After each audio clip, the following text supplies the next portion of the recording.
Ladies and gentlemen, will you please give a warm welcome to the Right Honourable David Owen of the City of Plymouth.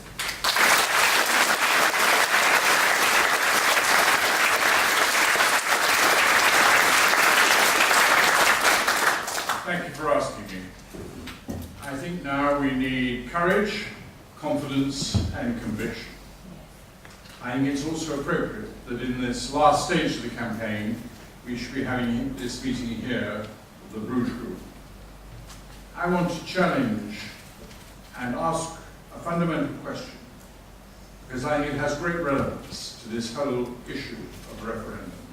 How was it that Margaret Thatcher, the most powerful Prime Minister we've had since we joined the European Common Market in 1973, failed to slow down, let alone halt, the continued integration of the EU, despite being the most hostile Prime Minister ever towards the end result, integration. And with that, a United States of Europe. And even on the backbenches, when she'd been forced out by her own MPs and was no longer Prime Minister, she was not able to overturn Maastricht. The answer, and it has direct relevance, we as a nation are sometimes accused of being shopkeepers or pragmatists. We're quite fond of both. Call it what you will. We continuously underestimate and simply will not address the underlying passion and commitment of the powerful people who on a day-to-day basis run Europe and steer it towards their end result, a United States of Europe. If you're going to defeat an enemy, it's best to understand an enemy.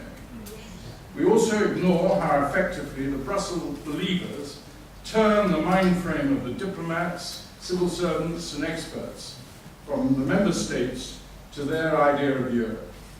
Part idealistic, part realistic, they constantly reiterate the idea that a nation state is rather old-fashioned in a complex world, that supranationalism enshrined in treaties which cannot, let us remember, be amended, just yes or no, is the only way forward, that democracy is untidy, inefficient, and needs to be managed and tempered by expertise. They have both a design, a method, and tenacity, and do not underestimate it. It is not a conspiracy, and labeling it as such is a mistake, which they can and do label as paranoia. Behind their method lies a body of theoretical writing and a true bureaucracy, in the sense that the administrators who run in the EU feel themselves responsible to an idea of Europe. Their community method has been defined as the process whereby political actors in several distinct settings are persuaded to shift their loyalties, expectations, and political activities towards a new centre, whose institution poses or demand jurisdiction over the pre-existing national states. They haven't worked out. Behind the method is the notion of spillover, which again is out of crisis, you make changes. And they're planning, as we speak, that after a decision is taken here in this country, they will move into their next phase of integration. They have linked the free movement of people and labour to their single market when it is not necessary, because they know it is necessary for a currency and it is necessary for a United States of Europe. As a result, there's a complex interlocking structure that measures its achievement by the extent to which it acquires greater central power. And they have managed cleverly to keep the European Parliament as their ally. All this is underpinned by an overriding federalist ethos within the European Court of Justice. Put very simply, unless we vote to leave now in 2016, we will pass a tipping point in powers and laws transferred from the UK, which means we will have gone beyond the point of no return in our capacity to govern ourselves.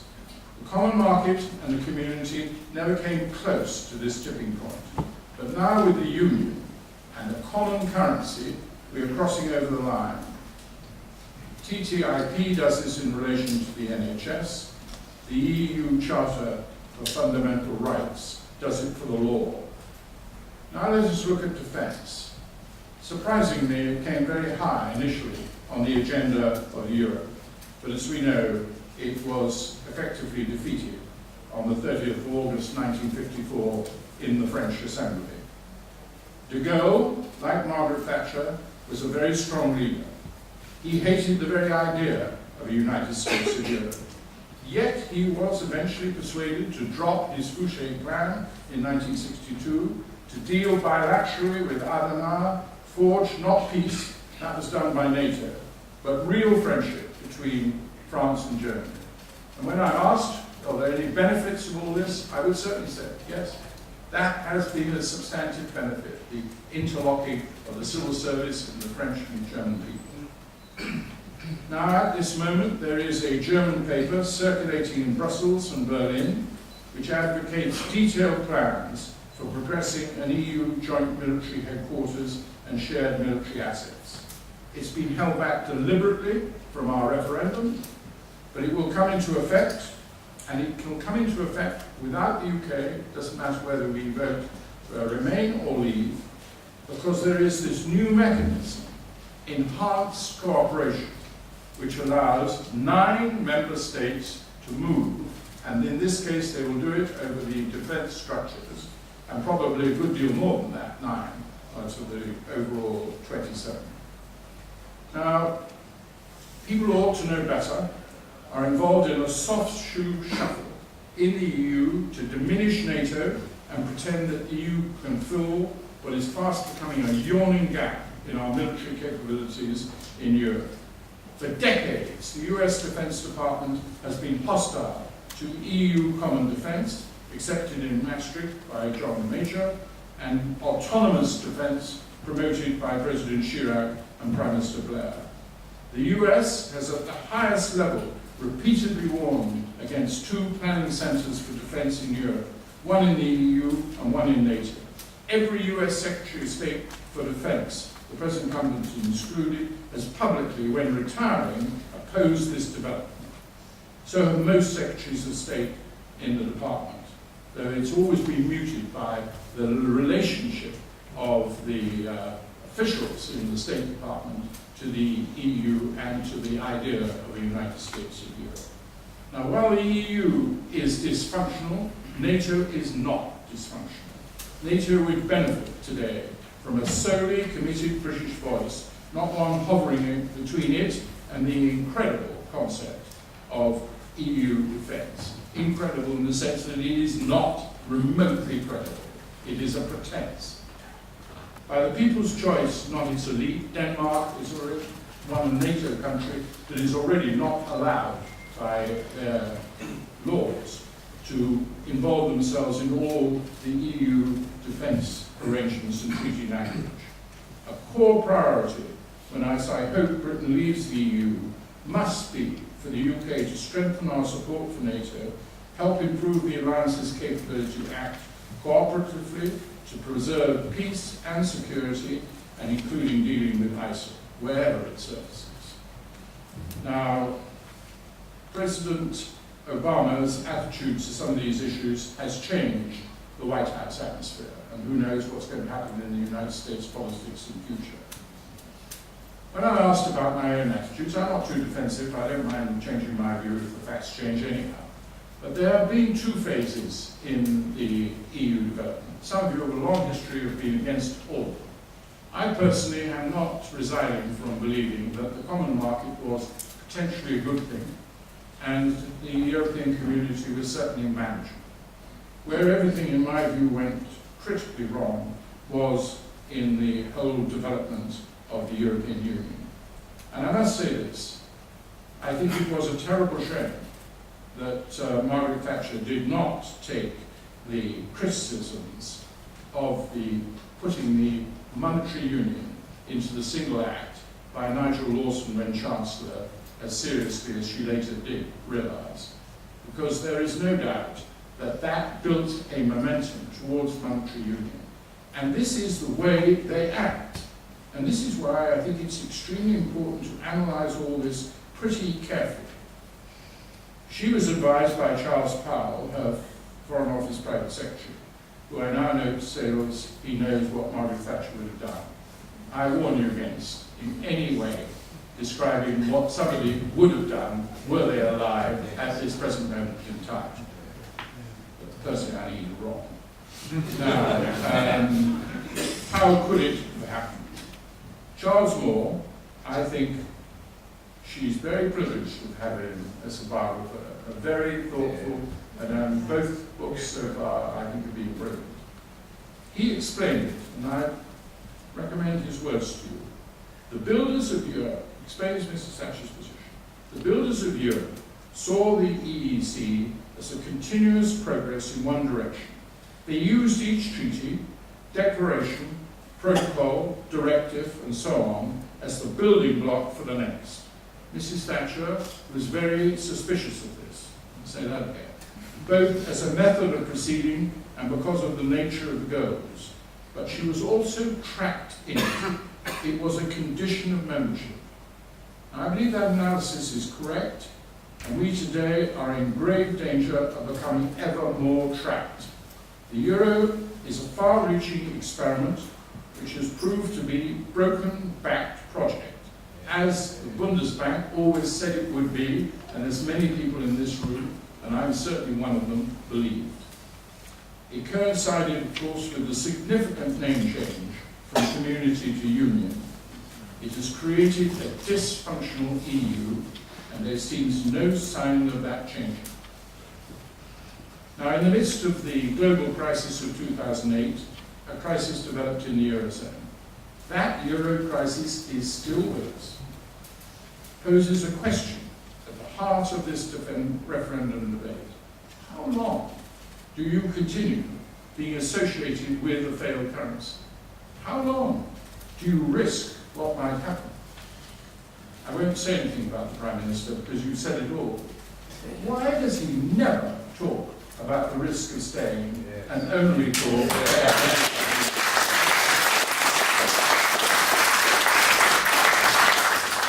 My answer to the question of how long we should be associated with this failed Euro experiment is very simple. 10 more days.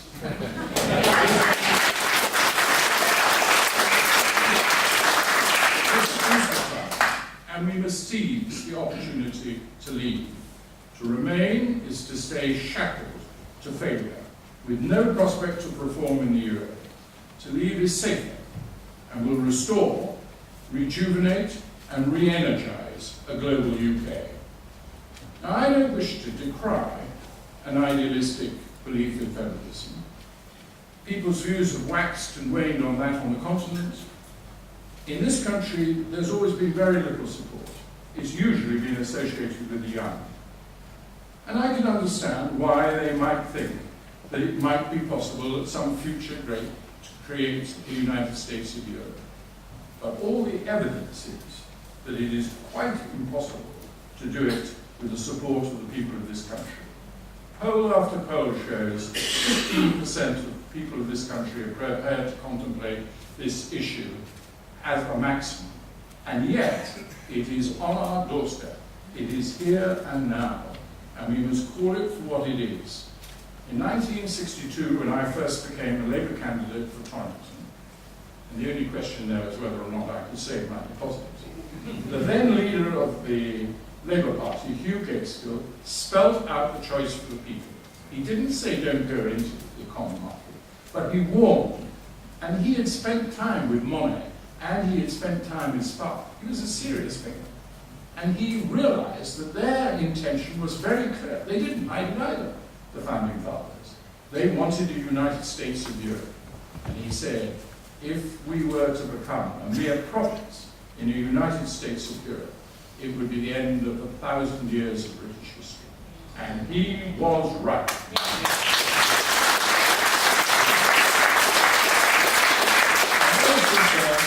I've been a European, but never a federalist. And I would like to remind the Labour Party that in 1977, Jim Callaghan asked me on a whole-day cabinet to prepare the papers and write them myself and not have it done in the Foreign Office on what should be the future strategy after having settled it in '75 in the referendum. And the whole weight of that presentation was to be European but anti-federalist. And even then, it was not envisaged as conceivable that we would have a monetary union. Nevertheless, I've lived in Greece now. I'm a Greekophile and I love the country, and I've been there in a house for 15 years. I've watched the Europe that has emerged. I've watched this so-called social Europe, which I used to really believe in, and the concept of a social market economy. I've seen the levels of unemployment in that country. And I visited Spain and Portugal and seen the levels of unemployment there and in southern Italy. I've seen what it means to have a collapsing currency. Don't think that we would be insulated from this in any way whatever, just because we've not been part of the euro. So if Italy, a large country, was to collapse, and it could do so at any stage, certainly within the next 3 years, we would feel the impact. Come with me into Greece. The butcher, 40% down. The baker, the essentials of life, 40% down. The pharmacies with empty shelves. And a lot of those drugs that are supplied are supplied by drug companies who haven't been paid for years and who still go on doing it. And then you can't get money out of the ATM machine, and your spending power is greatly diminished, and there is a depressing atmosphere, certainly on the streets of the major cities. I wouldn't wish it on anyone, and I'm not prepared to wish it on the people of this country. One of my friends said to me, David, the Eurozone is going to collapse anyhow. Why should we take the responsibility for it? I said, responsibility? It's our responsibility at long last to protect our people from this. It is, we know it can possibly happen. We know it is likely to happen. The former governor of the Bank of England, Mervyn King, has made it very clear in his book. He talks of alchemy in the title. He says, the Eurozone crisis will continue. A Eurozone collapse is inevitable unless they effectively create a United States of Europe. One country, one currency can work, but this present mess is going to continue. And let's have some plain speaking about this. So I would say now, and finally on this issue, at least Michael Heseltine has been open about it. He said, one day we will join the euro, quite recently. There's no hurry, he said, and I don't think it's going to happen in my lifetime. When he's 83, so you don't have to wait long on that prediction. And I am absolutely convinced, when we went through the whole of the argument about the euro, and we were being told, I was virtually banned from certain places. The Financial Times, that great supporter of the euro and all its works. And time after time in this debate we find the same people who told us with dire consequences for the British economy if we went into the euro, are now saying exactly the same thing, and usually denying ever said it. Fortunately, there are some records of their position on this. So I say, look carefully. I warned you about defence. Have a look at another federalist development in the EU's pretentious foreign policy. That's their Foreign Office. They call it, of course, branded. They're great ones for christening things with user-friendly words. It's called the European External Action Service, the EEAS, replete with embassies in 140 different countries, a foreign service staff of 3,400, spectacularly doubled its budget in 3 years from just short of 500 million euros to 1 billion euros in 2015. The European Court of Auditors has heavily criticised the expenditure on lavish dividends. Increasing the External Action Service of the EU is, for sure, to endorse a foreign and defence department of the government. Be clear about it. When you go into these sensitive areas of foreign policy and defence policy, they say, oh, well, we have a veto. But I'm not even sure we really have one now. There are a lot of complicated pressures on foreign policy, which make it extremely hard to veto. We do have a veto still in defence, but as I explained to you, that doesn't stop enhanced cooperation. So, the advantage of leaving the EU is the clarity of objectives it brings to the whole development of Europe. It will end the pretension of a setting sin of the EU. The UK will return to self-government, making its own laws, controlling its own borders, with a point system for immigration, and be free to trade as it wishes worldwide. Yes, there will be difficulties, we don't deny this, but I'm not going to exaggerate. Far from being of itself damaging, the UK leaving allows the EU, if it can summon the will, which I profoundly doubt, they can resolve the Eurozone crisis, and probably a good deal better without us. But we've already sold the pass on the whole thing. I mean, in the document lodged in the UN by David Owen, there is this clear-cut statement that we will not veto any aspects of monetary union. And furthermore, we will facilitate deepening. Deepening has immense significance in the Brussels. The method, the community method, is the word they love. If you tell them you're encouraging or allowing deepening, then the light goes into their eyes. They see the United States of Europe coming much more quickly than they expect. So, I don't think that leaving would be damaging. Leaving, in my view, allows us to return to making judgments which we as a people have long undertaken in the past and can easily assume today. We are becoming big players, frankly, in the EU as it is. Outside all the main projects, whether it be the Euro or Schengen or all of these things, we're told that we've got the best of all worlds. I believe if we send the signal of remaining, we will soon find out we've got the worst of all worlds. And I believe finally with one thing. You speak to your members of parliament about one issue. If the people vote, as I hope, to leave, then they have an absolute obligation to take the European Communities Act of 1972 and repeal it.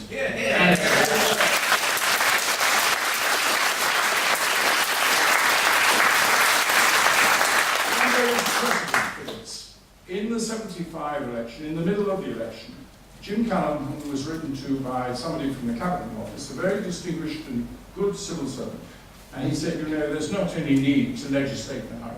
Jim wrote back, if the people vote to go out in this referendum, then we have an obligation to legislate straight away on the European Communities Act.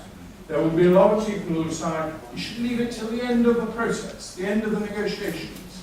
You do that, and people will soon forget that they have made a commitment to implement the people's decision.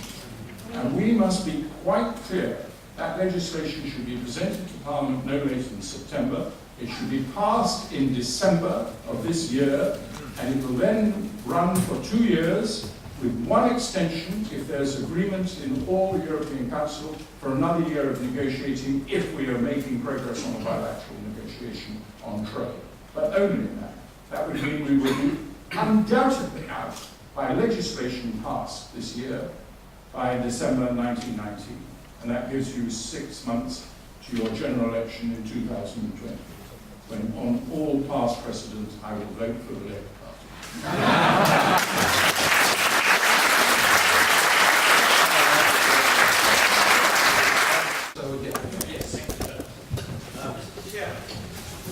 Mr. Chairman, I have a question really for all the speakers, but it leads on from Lord Owen's statement that this battle is only really going to begin once we've voted to leave.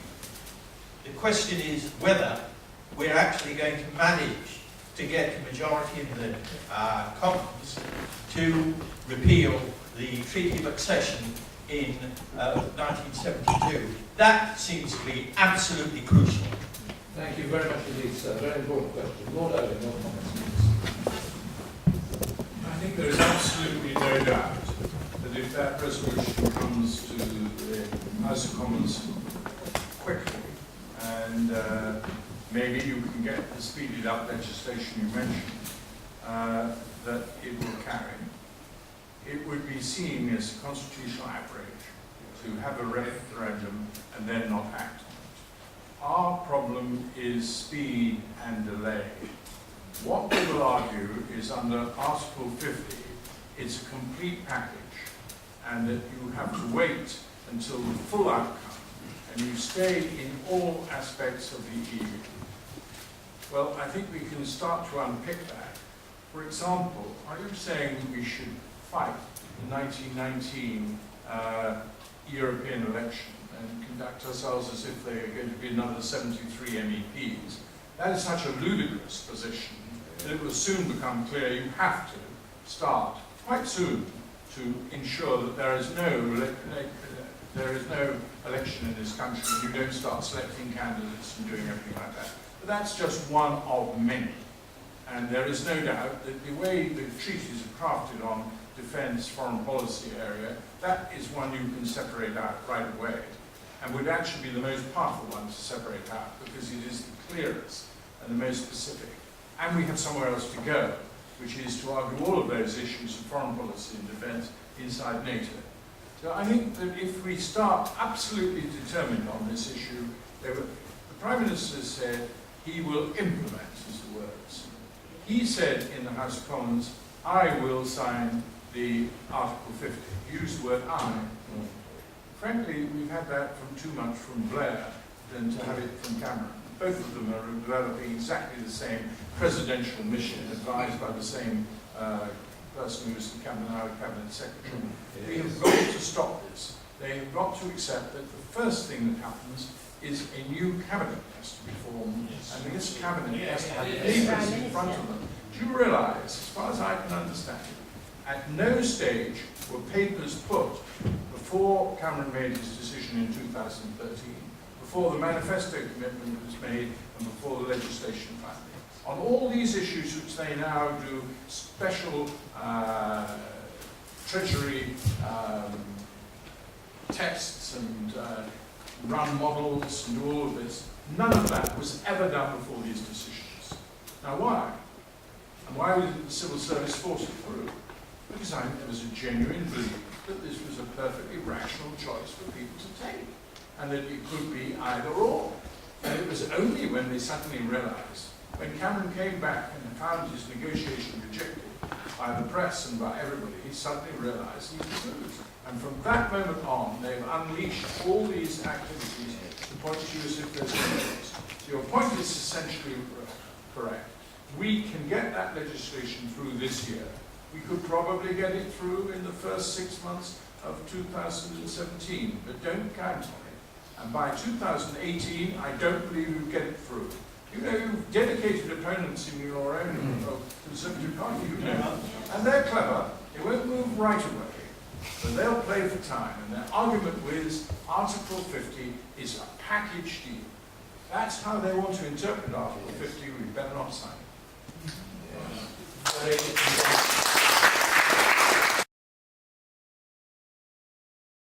Members of Parliament, I've heard what you've said. Next question for the gentleman in the I'd just like to come back to this point about what will happen if we vote to leave, because we've got the whole establishment against us. We've got the whole civil service, the CBI, the BBC, an awful lot of the press, a lot of the media, and the whole thing has been rigged against us throughout this whole campaign. You've only got to listen to the BBC a little bit. So my question is, I mean, how do you get a team together that has got the strength and the power to push this through? Because there's no way in the world David Cameron is ever going to do it. And nobody who's part of his coterie is ever going to do it. I mean, he's advised by people who are ex the Commission. So somehow you have to do something that's radical, and we can't do it. The only people who can do it are the Conservative MPs, because they've got 450 people in Parliament who are going to vote against it. So exactly what are you going to do to get a team together to make this work for us? Thank you. Could we just turn to Lord Owen, because he has immense experience of government and the workings of government, for a comment on this? Well, I think you start, and you would say this, wouldn't you? By doing what the Labour government would have done. Now, this is not my interpretation. There's an official history of the European movement, written by my old private secretary. I may say he dealt with Africa, and his views on Europe would not have been compatible with me, even in those days, called Stephen Wall. But he's a very serious and honest man. And he puts in really near the end of that book, and it's very important you get that, this correspondence. And so we do know that this happened between Callahan and the Cabinet Office. And I think that's very important, because I believe if we stick to this precedent, you will start to get a crack in Labour MPs. We all know that Labour MPs are far, far more divided than they appear. And they need some leverage, you know. And I think by saying that their own Labour referendum was quite clear on this issue will help you get a few more. But even so, you're quite right, and they know much better than me, the House of Commons. Now, I don't like speaking on other people's political parties. They're very complicated things, and you know about this much better than I do. You ask me what the Labour Party will do, I've still got a certain amount of contact and touch with it, but I haven't got much touch with what you do. I'm bound to say, in the answer to your question, I do think that the day that this happens, as I hope and believe it will, we can't be without a Prime Minister. That is perhaps me as an old bureaucrat, or I don't think I've ever been a bureaucrat, but confidence is a funny thing. We've got to show to the world that we have made a decision, we're confident in this decision, and we're going to carry it through. And therefore, Cameron has got to stay. The trouble is, for period. But the problem is that this man has fallen. And we know that he seriously considered resigning straight away if he'd lost the Scottish referendum from a pretty authoritative book, Cameron had 10. Now let's hope he's thought about it. The right thing for him to do, in my view, is the following: Constitution. It is to say that he has heard the message of the British people and that he will implement it.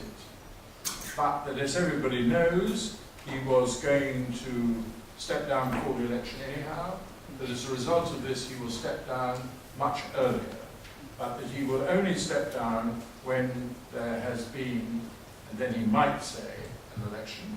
That's up to him. Or he would say, I'm confident that the procedures, the will and the negotiating procedure and framework is in touch. Now that, any of those options would, for me, preserve the constitutional position. Be a little careful about having a situation where you have some temporary Prime Minister. That is, we've never had that. We've always had continuity in number 10, and that would be very, very damaging to us as a cause internationally. So I must urge you to always keep that in mind. There has to be a continuous Prime Minister, and it's very difficult to bring in a deputy in this role. That would be almost seen to be preempting the election result. Certainly if they didn't. It's all right for the Labour Party in opposition. They tend to, their leaders leave next day, and then they appoint somebody.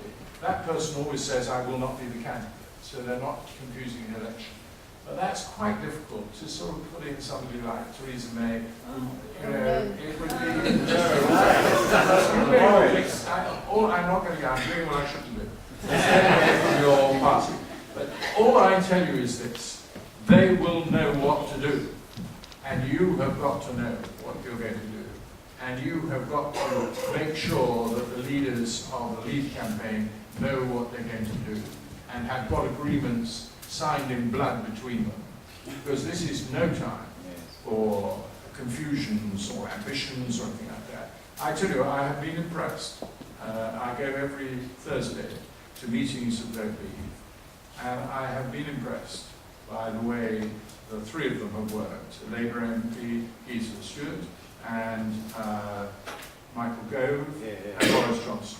And I will tell you this, it is quite impressive for an old man like me watching it. They are working together, compromising, trying to give each other different understandings and that sort of thing. But the fundamental one, from the day the election takes place, will not be Gisela any longer. She will be revert to being a Labour MP, and the fundamental thing would be between Gove and Boris Johnson. And the message has to go to them. You two have got to agree. And it has been absolutely clear, neither one of you can be picked off. Because that's what always happens in this situation, unless there is absolute resolution. I've been through this when we formed the Gang of Four. The three of us were always agreed. But then we, right near the end, included somebody who'd come in and not been in Parliament, and we lost our cohesion. You have got to have absolute agreement amongst the two leaders in this situation that they will not be played against each other, that they will not be one offered a great cabinet post and the other one offered a ring. None of these things. They will be absolutely resolute. And you are the right people to do it. And I'm really privileged to have heard neither of them I've ever met before, and to hear their resolution and firmness and clarity of thought and the way they express themselves. That's very encouraging. I go away thinking the parliamentary Conservative Party, broadly speaking, on our side on this issue, knows what it wants. But you have to talk to these leaders. You've got to get a very clear view, hour by hour, of how you will respond. Because one thing's clear, if Boris Johnson and Michael Gove were not in the cabinet, it wouldn't last. They have got a very powerful position. Their viewpoint has to be accommodated in that cabinet, and from the moment that we win the referendum, that cabinet has to reflect majority of the people's opinion in this country. And they must put ambition to one side and stay absolutely united. If they don't, if they are divided, we will lose. And it's that important.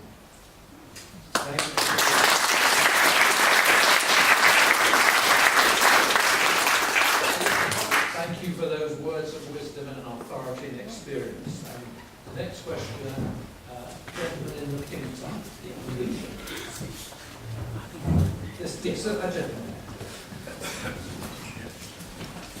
Hugo van Randwick, I work with the Bruges group as well. Thank you very much for the three speakers and really impressive and inspiring speeches. I just want to ask Andrew a question. You've been to Liechtenstein. I'm a firm believer that, supporter of EFTA as a stepping stone at least. I just wondered, they have a special provision for opting out for controlling immigration. And I just wonder whether that had come up at all in any of your discussions, that they basically can run their own immigration to suit their own country. And just wanted to see also what their other expansion plans were for EFTA and free trade agreements. Thank you. Well, of course, we should never have left EFTA to join the so-called common market.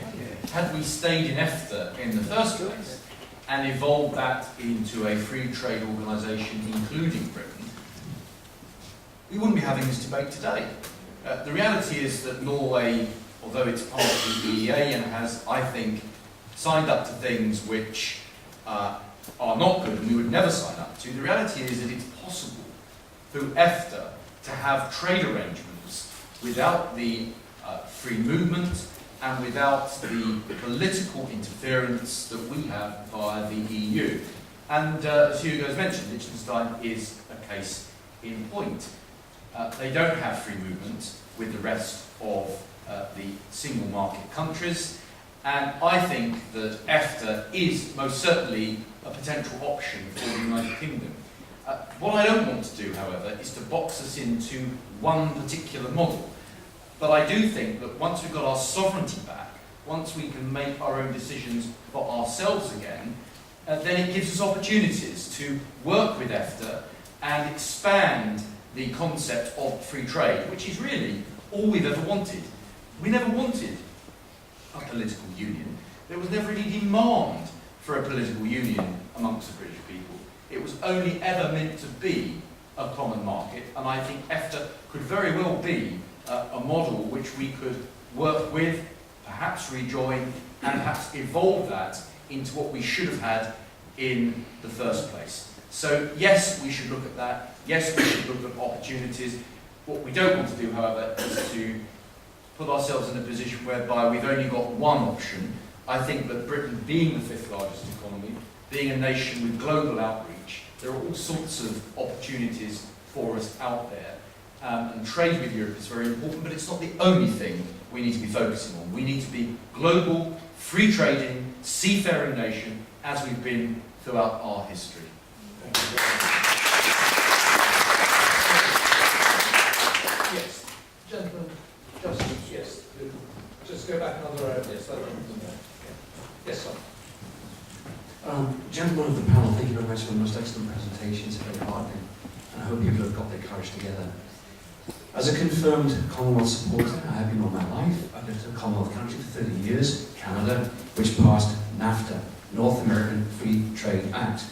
We didn't pay any money to Washington or to anybody else for the privilege of trading with our neighbours, the United States and Mexico. If you had said to any Canadian, by the way, the United States will be calling the shots and you'll have to do as you're told, it would never have succeeded. No Canadian I know ever have accepted any such proposition. But of course, as you have said already, the British people were never given that opportunity to accept or refute such a demand. It was done by stealth. So NAFTA is a possibility that could be worked very quickly here, and we've got people quite capable of doing it. And it won't take 7 years or whatever they keep saying in the Remain camp. That's absurd. I wish, though, that the Leave Party, when questioned about what would happen after we leave, would simply say, we have nothing to worry about. We have our Commonwealth family and friends, and we have the rest of the world who are friends, and Andrew knows a great deal about that because he's interested in overseas territories. We have nothing to fear. And I just wish that Leave would give that message clearly, firmly, with some conviction. Thank you so much. Thank you. David, would you like to make a quick comment on that? Because I know you're on the Leave Policy Committee and the campaign. It is very difficult to meet your demand for clarity and deciseness on this issue, because they have mobilized the trade unions of prime ministers and presidents and heads of government. And any position that we announce that we want to do, they will close immediately. And you've seen this, Schäuble has now closed, actually. Personally, I'm pleased. He said the single market, as it is, the Norwegian and the Iceland option will not be available to us. Only it was carefully done, but that was what he was saying. And personally, I think that's helpful. I don't think you can go much further. I did visit Canada at the early part of the campaign, and I spoke in Toronto and I spoke in Ottawa. And I am absolutely convinced that once we are free and able to sign our own treaty amendment, you will get an agreement with over CETA, the Canadian agreement, which is very quickly. NAFTA is a very interesting possibility. It is certainly couldn't even raise the issue until the American presidential election is over. It is much more likely to come from the right than the left in Washington politics. I think it's a second element, and I personally think it probably 5, 6 years ago, another presidential election, or it could be on the agenda, but it might be able to come up quickly. But the more we are detailed about this, the more difficult it is. And you know, they line up, the head of WTO rubbished us joining WTO, which is our absolute right. So we have to be extremely careful on all these options. And so the criticism implicit, which you said, is right. We are not deliberately plumbing for one option. We prefer to have a few and to be rather vague exactly as to what happens. A bilateral trade agreement with the EU is certainly something which we should attempt to get. I have personally great doubts that we will be able to in a 3-year timescale. If we can't do it in a 3 years timescale, you'll soon sense it within 3 to 6 months. But you know, a lot may change in the EU. A lot may change. And I only say the telephone. And when people realize that they don't have to jump tariffs, their manufacturers will be onto their heads of government, and the vituperative or the vindictive will all change, and it will come down to what all trade agreements are, which is a bargain of mutual interest. And that's what will come out of it. Of that, I am sure. Thank you very much. And gentleman in glasses, yes. Well, let's take that gentleman first, and then we'll come back to you. We've got the microphone. I'd like to ask a question of Lord Owen, and it's a supplementary to the first question of the evening. We've talked about what may happen in the House of Commons, but in order to repeal the 1972 Act, there'd have to be a vote or a sequence of votes in the Lords. Now, you will know, and I only have a perception of it, that the Lords are probably more for Remain than the Commons. And they have the added advantage that none of them have to face the electorate later for the decision they make. What is your perspective on that?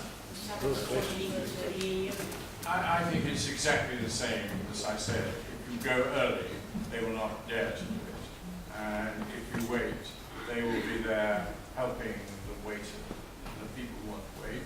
They're stuck with diplomats who all have a very long record of completely committee support for everything that is European.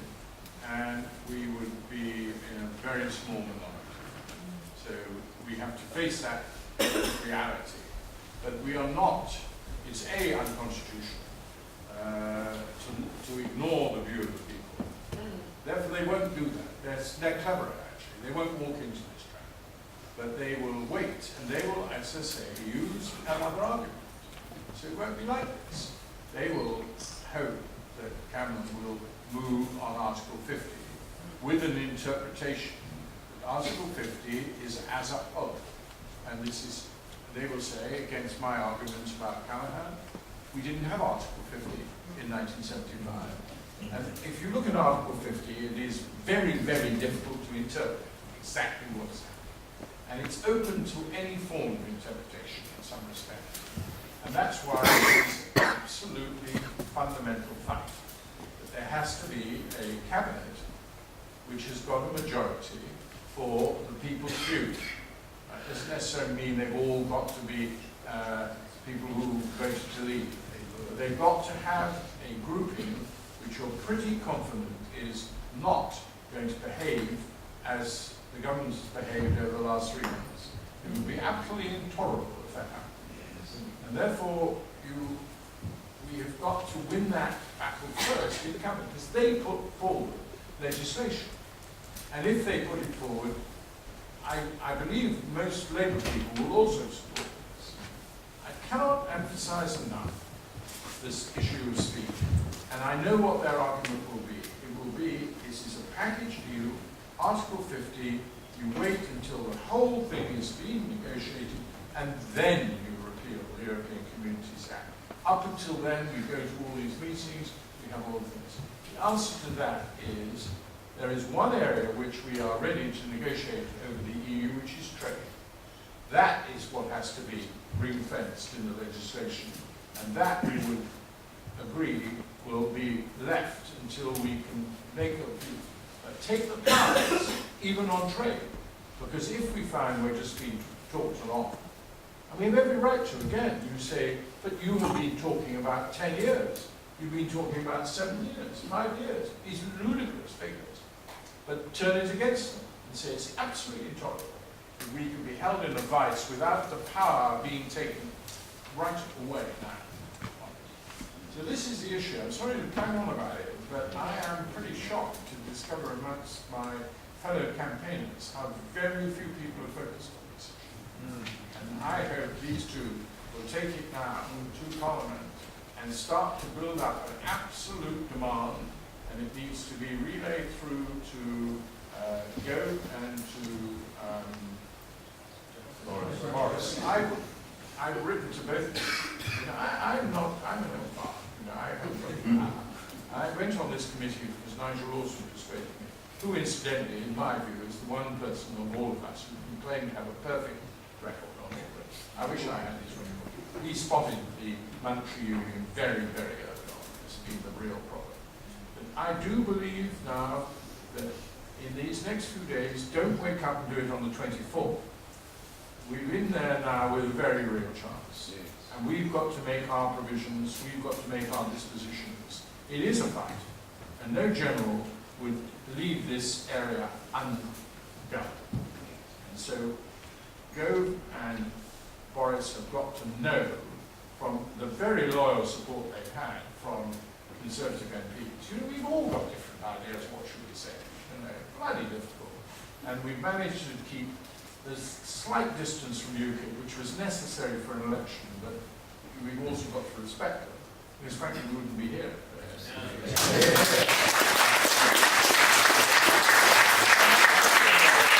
Part of this whole thing that dumps on UKIP. I had an open public meeting in my old constituency, Plymouth, with the MEP for the West Country, Lord Dartmouth, and he proceeded to give an exposition of trade of unparalleled clarity and effectiveness, recognition of the fact that he'd been at Harvard Business School. And we're now tweeting very much some of his own feelings and putting them around. So it's gone quite well. We've all of us got reasons how we would do things differently. But Boris and Michael Gove need to be held to account by the 100 Tory MPs. You've got to know what you're going to do and do work on this issue. You don't leave it until Thursday. Okay. Very briefly, Barry, in that in 1999 you mentioned in my introduction that I stood in the European elections that year, but William Dartmouth was on the same slate of candidates as that. Okay. Just to follow up one further point on this. Really, as David Owen said earlier, the concept and practice of cabinet government has changed a lot since Callahan and Thatcher. And sofa government has become the predominant style. And I suppose I've been surprised to the degree to which government has effectively been run by two people over the last year or so. And government isn't effective and broad enough if it's only run by two people. So, Lord A, do you think that Boris and Michael Gove should now be speaking to other members of the Cabinet so that we have more of a Cabinet decision about this come Friday? Because, as we saw with the referendum in Scotland, things can move very fast, and Prime Ministers have a lot of initiatives within their power. Well, I don't know the honest answer to that, but the members of the Cabinet that came out, some of them well before both Michael Gove and Boris Johnson, indeed myself, I think they have worked together with the team, and I'm sure they're thinking about this. These two are in a very strong position to take this forward. Unity has been good, and we are briefed on what members of Parliament are doing, and they are grouped and they act as Conservative members of Parliament, and they are, because they have constituencies, are building up a really serious general election machine. But of course, outside there are a lot of other constituencies where there's no machine. I just have a view, have a disciplined view, keep your discipline. And once they see that they're dealing with granny, and that there is absolutely no equivocation on this issue at all, and the issues of fighting leadership elections at some future date are utterly secondary. We have to win this battle first. And that unity must be there, and it can only really come from members of Parliament. Don't worry about us. Members of Parliament, these are the crucial people who know how they're going to respond. And these two, you organised the most significant vote. If that vote had not taken place, we wouldn't be here now. That referendum was again forced. At every stage, Labour or Conservative, the concessions have come because they want to win elections. And the Euro referendum has been the fact that they had to have a referendum was. But Blair would have had a referendum in the summer of 2003 if Iraq had been a success. They used to talk about it in number 10 Downing Street, but on the back of the Baghdad bounce it was called. And that was what our organisation of New Europe with Business for Sterling, and what a great tragedy it is that Rodney Leach has died.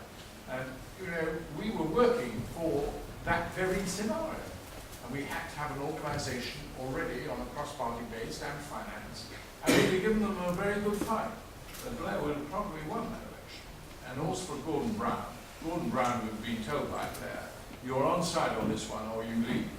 And this time, Brown would have done. But of course, your two presidents, and the two presidents in the scenario, was done by Brown and Blair.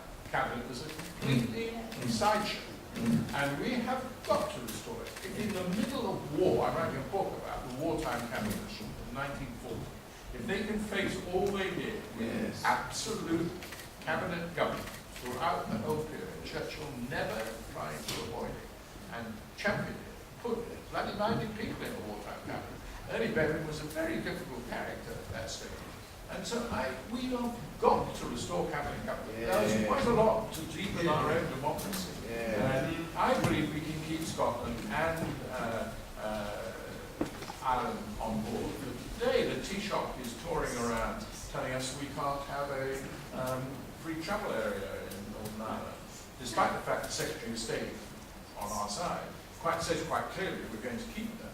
But there is a whole range of activity. And remember this if you're pessimistic about the election result. Obama's initiative was a complete failure in the beginning. The argument is whether he lost 5% or 3%. And that owes a lot to the courage of Boris and Michael Gove, who took Obama on. And it was soon evident that the British people put two fingers up. Very encouraging. Very encouraging. Thank you very much.